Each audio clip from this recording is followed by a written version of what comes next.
You know, it's almost like your birthday with a package from China, so let's go.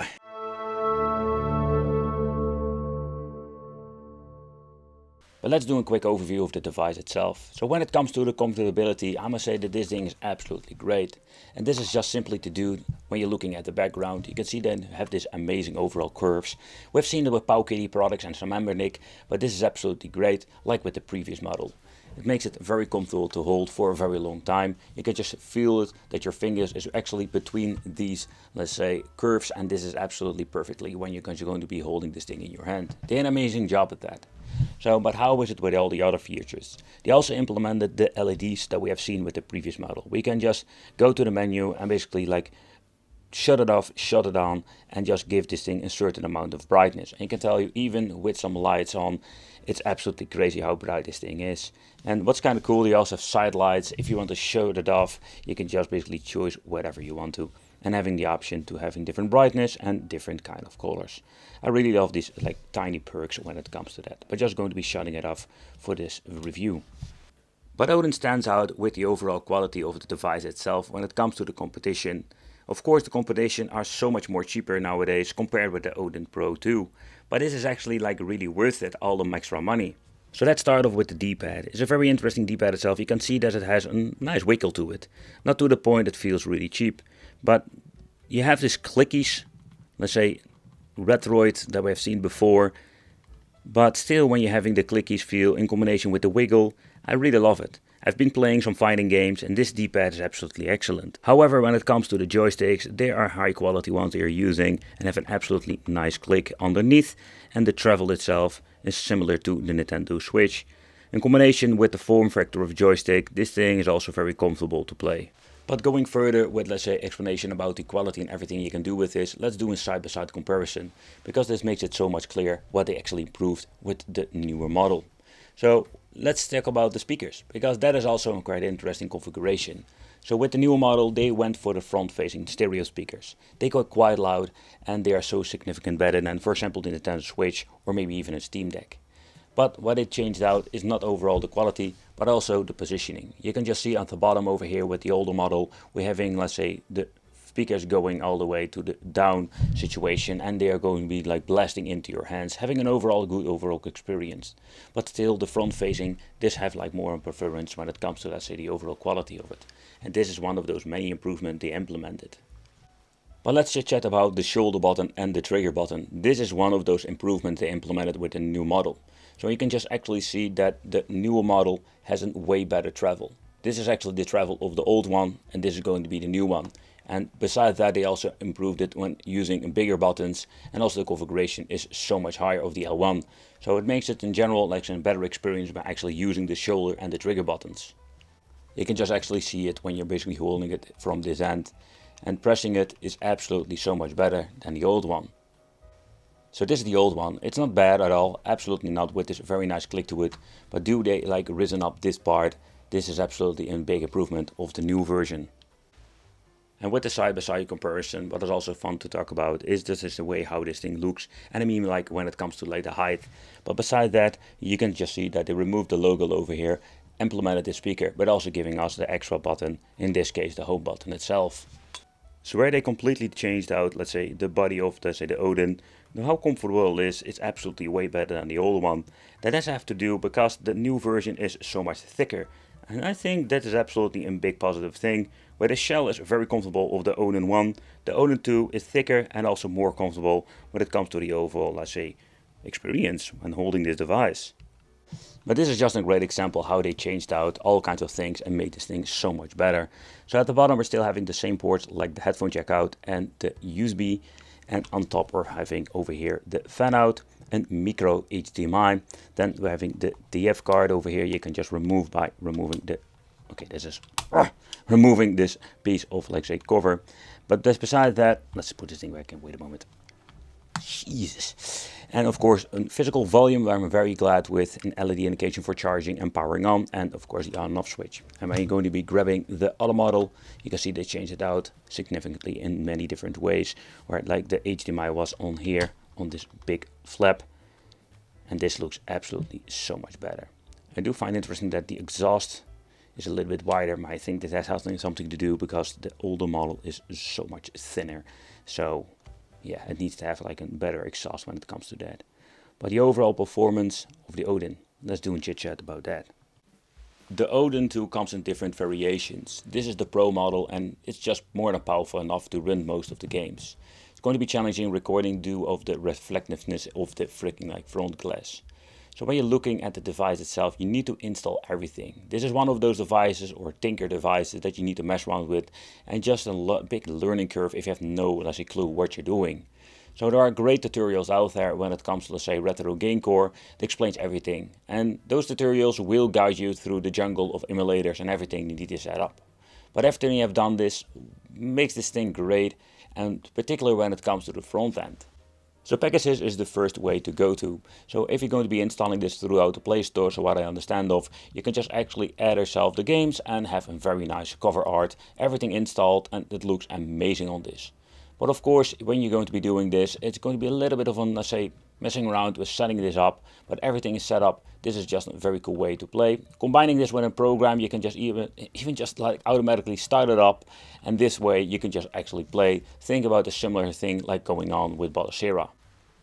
So Emulation Station is maybe one of my favorite ones to go to, but the major problems we're having is that making this video, it's quite difficult. I've been looking into it, how to get this, but the major problem is that you need to go to the Patreon page to actually like getting the front end. It's a little bit of a downside because it looks absolutely amazing and the way how it works is so much easier. So what you can do is actually like pressing the start, and here you can set everything up. The UI settings, sound settings, it's kind of similar to the Baldur's situation going on. And if you want to mess around with this, you can just set everything up from here. It's very extended and I really love it. So maybe one of the better, let's say, front ends. But in the end, if you're going to be installing this and also the visual part, you have different kind of, let's say, looks of this. Putting it up, the list, also this can all be changed out. But you can just add your game through here. For me, this looks visual part so much better than the other one. But again, that's more like a personal taste. Okay, so we're going to be booting up some games and just actually play. So when it comes to, let's say, the Odin, I think it's absolutely an amazing device. But if you want to just mess around with some, let's say, old school stuff like 8-bit, you should consider not buying this. Because there are so many different ways you can play that are working so much easier. Nevertheless, it's absolutely great. Also when it comes to the D-pad, the analog stick, I find it an absolutely pleasant experience. I'm still getting punched in the freaking face by the freaking annoying dude. But beside that, yep, it's absolutely great. You can press the buttons, go to RetroArch, close content, mess around with it. So when it comes to tinkering, you can do a lot of cool things. But of course, you can just mess around with it and just get it in different configuration going on. And throughout, let's say you can go to a different game and just start it up from there. So let's move on to some PlayStation 1 gaming and emulation. This is the same story like the 8-bit, 16-bit. There are so many different, let's say, emulators and also handhelds that can play this just fine. So now we do have some widescreen shenanigans going on. But everything seems to be running just fine when it comes to that. Okay, so for the real test, let's get into the PP emulator. And with this, we're going to be absolutely having great overall performance. Settings over here, we're having set to the backend Vulkan, but we have 8 times the resolution on 4K. And I was quite surprised to see that this actually runs perfect. You can see you can go easily through in the menu when pressing the certain button over here. Let's speed it up. When moving into the game, this runs absolutely great. Like I mentioned in the beginning, the front-facing speakers sound amazing. This sounds so much better than original PlayStation Portable. The 4K resolution is absolutely great, but I would say that this is more like a beneficial situation if you're going to be plugging this thing into, let's say, the HDMI functionality or the docking itself that we're going to be discussing later on. So with some Outrun, let's check it out. With 4K resolution, no problem whatsoever. I think we're going to actually throw all kinds of games on this thing without any problem. And even if we're having some frames like we're doing now, we can just always like do a little bit of a tweaking throughout the game. Full 60 FPS. It had some minor dips, but no problem here, baby. Woo! We dip into 30. It's going sucky. Yeah. Let's tweak it. Let's go back. Let's see if we can go into the 6 FPS. And then let's go back. Continue. Let's see if this is going to be better than before. Yeah. Oh yeah. This is much better. So with particular games you need to tweak, but I love it, man. And the audio of this thing. There we go. Let's crank it up. Oh, oh, oh, oh, oh. Man, that's nuts, yo. Man, I love this thing. Moving on to some GameCube emulation with the MMJR3 emulator. And I find it absolutely unpleasant surprise that we can actually play this on a device like this. So let's get into the gameplay. Upscaling was not something I would do that easily on a device like this, but still it's absolutely great to see that we can actually have some option to play some GameCube and Wii on this with the Dolphin emulator. I don't get any stutters or many stutters that we have in the beginning normally.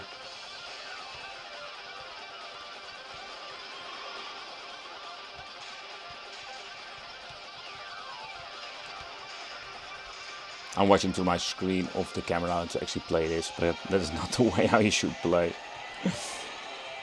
Another thing I just wanted to check out, how does it work with the turbo. So when you're actually pressing the X button, you're going to be boosting up yourself. It's not super convenient, but I do notice when actually holding the device itself, you're just slightly touching the right analog stick. So when it comes to playing F-Zero GX control wise, this is not say the favorite handheld to play with, because everything is so close by when it comes to the joystick and the A, B, X, Y buttons. And the next emulator, I just wanted to check out some Dreamcast with the Redream emulator. We've been upscaling this to 1080p just to actually see how the overall performance will be. I've been messing around with 4K, but he didn't really like doing that, so I figured let's put this thing on 1080p to see to have a solid 60 FPS going on. The Dreamcast can be played on native resolution on many devices now. That is something you should decide, is this an extra value for you?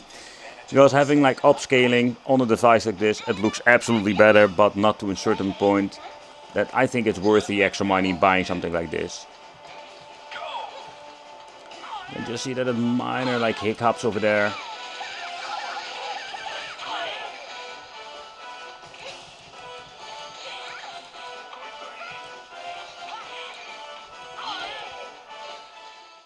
So one of the new additions to the Odin 2 is the Sega Saturn. Absolutely one of those hidden gem consoles that can actually be played on here. Batsugon, oh man, the Sega Saturn had so many cool shmups on there. Nevertheless, when you're looking at a device like this, I think there are so many different ways to actually play these games, because there are handhelds out there when a lot of money can actually do the same. But of course, it's just something I just needed to showcase, because this is absolutely fun. So let's crank up the volume. This thing goes very loud.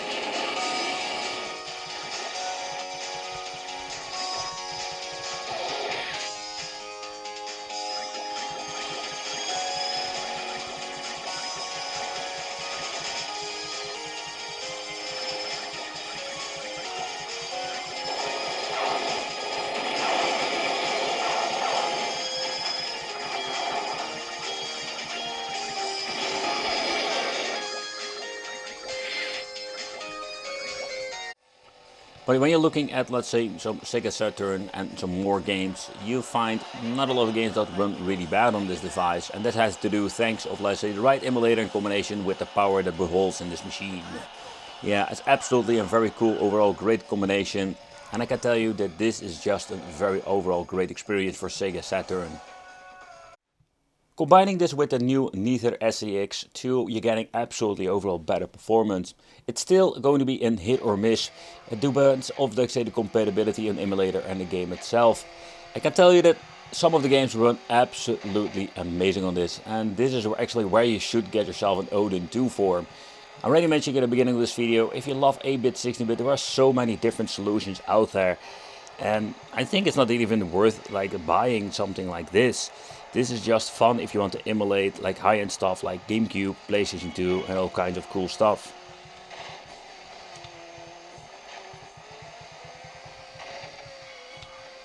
But the performance of PlayStation 2 on this device is so much better than the previous, let's say, handheld. It's absolutely amazing. what they managed to do with this. And of course, don't forget the people who are behind it in the community who are making the emulators and making this all possible.